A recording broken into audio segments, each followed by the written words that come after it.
قلعہ خیبر فتح ہو گیا، مرحب کی بہن کو اسیر کر لیا گیا۔ اب جب رسول اللہ کی خدمت میں پیش کیا گیا، رسول اللہ نے اس کے چہرے کی طرف دیکھا کہ یہ چہرے پہ کیا ہوا، یہ چہرے پہ نشان کیسا؟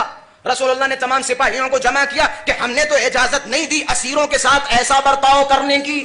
بھائی مسلمانوں کا بھائی کچھ قاعدے ہیں جنگوں کے، ان قواعد میں سے ایک قاعدہ یہ ہے کہ اسیروں کو آپ پریشان نہیں کر سکتے، اسیروں پہ آپ اذیتیں نہیں ڈھا سکتے۔ پھر اس کے چہرے پہ نشان کیسا؟ عجب نہیں، مرحب کی بہن خود گویا ہوئی، رسول اللہ کے سامنے کھڑی ہوئی اور کہنے لگی یا رسول اللہ آپ کے اصحاب نے یہ بے احترامی نہیں کی؟ کہ پھر ہوا کیا کہ جب امیر المؤمنین خیبر کے دروازے پہ پہنچے، قلعہ خیبر کے دروازے پہ پہنچے، میں اپنے تخت پہ بیٹھی ہوئی تھی، اب جیسے ہی علی نے اس دروازے کو اکھاڑا پورا قلعہ خیبر ہلنے لگا، میں اپنے تخت سے زمین پہ گر گئی۔